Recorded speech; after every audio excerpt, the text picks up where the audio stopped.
کی بربادی کے چھپے راز اکثر ان گناہوں میں پوشیدہ ہوتے ہیں جو روزمرہ کی زندگی میں عام سمجھے جاتے ہیں۔ جن گناہوں کو ہم عام سمجھتے ہیں لیکن ان کے اثرات خاندان کی خوشحالی کھینچ لیتے ہیں، سکون تباہ و برباد کر دیتے ہیں۔ جب کسی گھر میں غربت آتی ہے تو صرف مالی حالت ہی خراب نہیں ہوتی بلکہ اس کے ساتھ پورے خاندان کا سکون بھی ختم ہونے لگتا ہے۔ ایک غریب گھر میں اکثر چھوٹے چھوٹے مسائل بڑے بڑے جھگڑوں میں بدل جاتے ہیں، چھوٹی چھوٹی لڑائیاں بڑے بڑے جھگڑوں میں بدل جاتی ہیں، کیونکہ جب بنیادی ضروریات ہی پوری نہ ہو سرے سے تو محبت اور صبر بھی کمزور پڑنے لگ جاتے ہیں۔ مثال کے طور پر اگر ایک گھر میں کھانے کے لیے روٹی کم پڑ جائے تو وہی گھر جو کبھی محبت کا گہوارہ تھا شکایتوں اور تلخیوں کا میدان بن جاتا ہے۔ شوہر اور بیوی جو زندگی کے شریک حیات ہوتے ہیں غربت کی چکی میں پس کر ایک دوسرے پر الزام تراشی کرنے لگتے ہیں۔ وہ میاں بیوی جو کبھی ایک دوسرے سے محبت کرتے تھے، پیار سے رہا کرتے تھے، آج ایک دوسرے کی الزام تراشی کرنے لگے ہیں۔ آخر ایک دوسرے کی الزام تراشی کرنے پر انہیں کس نے مجبور کیا؟ غربت نے مجبور کیا۔ غربت صرف جسمانی ہی نہیں بلکہ روحانی سکون بھی ختم کر دیتی ہے، اور جب گھر میں برکت نہ رہے تو عبادت میں بھی کوتاہی ہونے لگتی ہے۔ جب گھر میں رزق نہ آئے، جب گھر کا ہر ایک فرد روٹی کے لیے پریشان ہو، چار پیسے کے لیے پریشان ہو، تو پھر عبادت میں بھی کوتاہی ہونے لگتی ہے۔ یہ سب کچھ اکثر ان گناہوں کا نتیجہ ہوتا ہے جو ہم معمولی سمجھ کر نظر انداز کر دیتے ہیں، جن گناہوں کو ہم چھوٹا سا سمجھ کر نظر انداز کر دیتے ہیں۔ آخر وہ کون سے گناہ ہیں جو ہمارے گھر کو غربت کی دلدل میں دھکیل دیتے ہیں؟ وہ کون سے اعمال ہیں جو اللہ کی برکت کو ہم سے دور کر دیتے ہیں؟ عورتوں کا پہلا گناہ، اب دل کے کانوں سے سنیے گا، خصوصاً عورتیں اس بیان کو دل کے کانوں سے سنیں۔ عورتوں کا پہلا گناہ غیبت کرنا۔ بڑے افسوس کے ساتھ کہنا پڑ رہا ہے، بڑے ارمان کے ساتھ کہنا پڑ رہا ہے، اور ساتھ میں مجھے ہنسی بھی آتی ہے۔ جہاں دو عورتیں ملتی ہیں وہاں غیبت کا تھال ضرور سجتا ہے۔ مثال کے طور پر اگر کسی عورت کی ساس نے ایک مرتبہ سالن میں نمک زیادہ ڈال دیا ہو تو وہ اس بات کو ایسا بڑھا چڑھا کر بیان کرتی ہے جیسے کہ ساس نے نمک نہیں کوئی ایٹم بم ڈال دیا ہو۔ ہمارے معاشرے میں یہ حالت ہو گئی ہے کہ اگر کسی عورت کو گھر سے باہر جانے کا موقع نہ ملے تو وہ کال پر اپنے دوست سے کہتی ہے، کال کے ذریعے اپنے دوست سے کہتی ہے، یار تمہیں پتہ ہے فلاں کے گھر کیا ہوا۔ غیبت سے باز نہیں آنا، کال کے ذریعے ہی ہم نے غیبت کرنی ہے، تمہیں پتہ ہے فلاں کے گھر کیا ہوا، اور پھر باتوں کا نہ ختم ہونے والا سلسلہ شروع ہو جاتا ہے۔ مزے کی بات یہ ہے کہ غیبت کرنے والی اکثر عورتیں خود کو بڑی نیک ظاہر کرتی ہیں، بڑی نیک سمجھتی ہیں۔ پہلے تو اللہ رسول کی باتیں شروع کریں گی، بنیاد رکھی جائے گی، پہلے اللہ رسول کی باتیں شروع ہوں گی اور پھر اچانک بول پڑیں گی، ویسے تمہیں پتہ ہے فلاں کی بیٹی کو آج کل بڑا نخرہ آ رہا ہے، بڑا فخر کر رہی ہے آج کل۔ کچھ خواتین تو ایسی ہوتی ہیں جنہیں غیبت نہ کرنے دیا جائے تو وہ بیمار پڑ جاتی ہیں، ایسے لگتا ہے کہ ان کی خوراک میں غیبت شامل ہو چکی ہے، اور اگر ایک دن یہ خوراک نہ ملے تو ان کی طبیعت اور زیادہ خراب ہو جاتی ہے۔ ان کے شوہر اگر کسی بات پر پریشان ہو تو یہ فوراً تسلی دیتی ہیں، فکر نہ کرو فلاں کی حالت بھی تم سے زیادہ خراب تھی، مطلب فلاں کا نام ضرور لینا ہے، فلاں کا نام لے کر غیبت ضرور کرنی۔ ایسی خواتین کی ایک خوبی یہ بھی ہوتی ہے کہ اگر کوئی منع کرے کہ غیبت نہیں کرنی تو ساتھ ہی کہتی ہے، ارے یہ غیبت نہیں، میں تو سچ بول رہی ہوں، میں تو حقیقت بیان کر رہی ہوں، میں غیبت کہاں کر رہی ہوں۔ اور اس غیبت میں شوہر، ساس، نند، ہمسائی اور کبھی کبھار تو محلے کے کتے تک کو نہیں چھوڑتی یہ عورتیں۔ لیکن یاد رکھیں غیبت وہ گناہ ہے جو آپ کی دنیا بھی خراب کرتا ہے اور آخرت بھی خراب کرتا ہے۔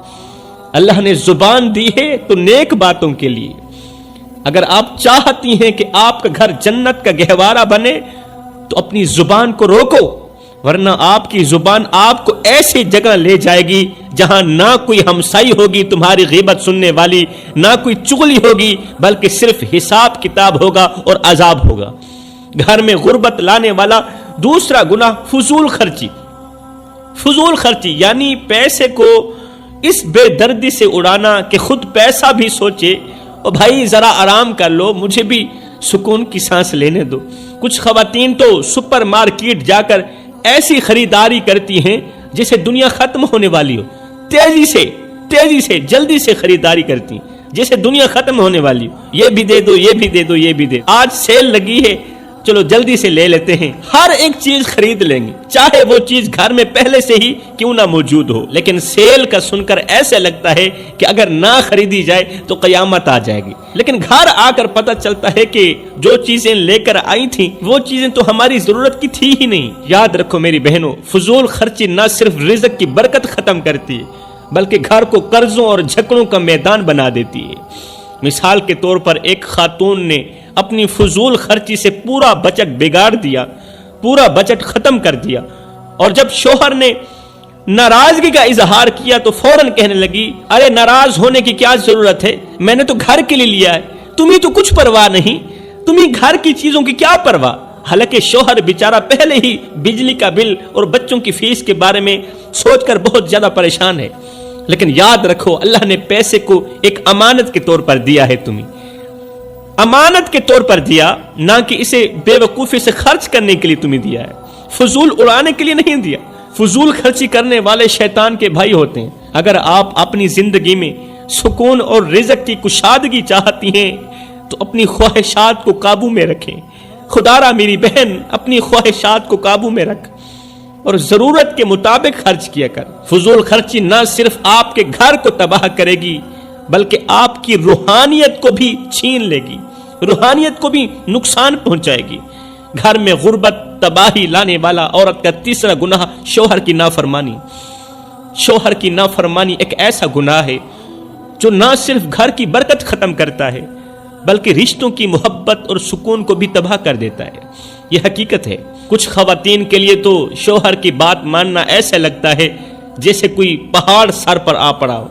شوہر اگر کہے یہ کام کر لو تو جواب آتا ہے تمہیں کیا لگتا ہے میں تمہاری غلام ہوں؟ شوہر نے ایک بار کہا یار یہ کام تو کر لو، آگے جواب ملتا ہے تمہیں کیا لگتا ہے میں یہ کام کیوں کروں، میں تیری غلام ہوں۔ لیکن اگر یہی بات ان کی دوست کہہ دے تو فوراً بولیں گی واہ یار تم تو ہمیشہ صحیح مشورہ دیتی ہو۔ یہ نافرمانی صرف چھوٹے معاملات تک محدود نہیں رہتی، یہ نافرمانی صرف چھوٹے معاملات تک ہی محدود نہیں رہتی بلکہ بعض اوقات یہ دین کے معاملات تک پہنچ جاتی ہے۔ اگر شوہر بیوی کو کہے کہ پردہ کرو تو آگے بیوی جواب دیتی ہے دنیا کہاں سے کہاں تک پہنچ گئی، تم پرانے خیالات میں کھوئے ہو۔ لیکن یہی بات اگر کوئی غیر ضروری فیشن کے بارے میں کہے تو فوراً مان لی جاتی ہے۔ اگر آپ اپنے گھر کو جنت کا گہوارہ بنانا چاہتی ہیں تو اپنے شوہر کی عزت کرنی ہوگی، ان کی بات ماننی پڑے گی اور اپنی زندگی کو محبت اور سمجھداری سے چلانا ہوگا۔ شوہر کی نافرمانی نہ صرف دنیاوی نقصان کا سبب بنتی ہے بلکہ آخرت میں بھی حساب و کتاب کو مشکل بنا دیتی ہے۔ گھر میں بے بہا غربت لانے والا چوتھا گناہ شوہر کو ایسا جملہ بولنا جو اس کی تھکاوٹ مزید بڑھا دے۔ شوہر جو پورا دن محنت کر کے گھر کا نظام چلانے کے لیے اپنی جان لڑا دیتا ہے، شام کو جب تھکا ہارا گھر آتا ہے تو امید کرتا ہے کہ وہ بیوی کا مسکراتا چہرہ دیکھے گا، ہنستا بستا چہرہ دیکھے گا، سکون کے دو بول سنے گا اور دن بھر کی تھکاوٹ اس کی ختم ہو جائے گی، وہ اپنی دن بھر کی تھکاوٹ کو بھلا دے گا۔ لیکن افسوس جیسے ہی شوہر گھر میں قدم رکھتا ہے بجائے اس کے کہ بیوی خوش آمدید کہے بلکہ اس کے پہلے الفاظ بھی یہی ہوتے ہیں کہ آ گئے اتنی دیر کیوں لگا دی، مجھے تو لگا تمہیں آج چھٹی بھی نہیں ملے گی، اتنی دیر سے آئے ہو مجھے تو ایسے لگا کہ آج جناب صاحب کو چھٹی بھی نہیں ملے گی۔ شوہر جو پہلے ہی دن بھر کی تھکاوٹ سے نڈھال ہوتا ہے ان الفاظوں کو سن کر خود کو مزید تھکا ہوا محسوس کرنے لگتا ہے۔ کچھ بیویاں تو شوہر کے آتے ہی شکایتوں کا دفتر کھول دیتی ہیں، بچوں کی فیس کا کیا ہوگا، بجلی کے بل کا کیا بنے گا۔ شوہر جو ذہنی سکون کے لیے گھر آیا ہوتا ہے وہ بیچارہ ان سوالوں کے بوجھ تلے دب جاتا ہے، اور اگر یہ بھی کافی نہ ہو تو بیوی ایک اور تیر چھوڑ دیتی ہے، ایک اور تیر چھوڑتے ہوئے کہتی ہے آج تو پنکھا بھی خراب ہو گیا ہے، تمہارے لائے ہوئے پنکھے ہمیشہ خراب ہی نکلتے ہیں، پتہ نہیں اچھی چیز کیوں نہیں لے کر آتے۔ بیچارہ شوہر جو دن بھر محنت کر کے خوشیاں لانے کی کوشش کرتا ہے اس طرح کے الفاظ سن کر دل ہی دل میں رو دیتا ہے، وہ اپنے جذبات کسی سے کہہ نہیں سکتا، لیکن سنو، رات کے اندھیرے میں اللہ کے سامنے شکوہ کرتے ہوئے کہتا ہے، روتے ہوئے کہتا ہے، اللہ میں اس گھر کے لیے سب کچھ کرتا ہوں، میں اس گھر کے لیے سب کچھ کرتا ہوں، لیکن سکون مجھے کیوں نہیں ملتا، مجھے اس گھر سے قرار کیوں نہیں ملتا۔ یہ رویہ صرف شوہر کی تھکاوٹ کو نہیں بڑھاتا بلکہ رزق کی برکت کو ختم بھی کرتا ہے۔ گھر میں غربت لانے والا 5واں گناہ نماز کا چھوڑ دینا، نماز کا چھوڑ دینا اور ہر وقت موبائل یا ٹی وی کے سامنے بیٹھے رہنا، ٹک ٹاک چلاتے رہنا، فیس بک چلاتے رہنا۔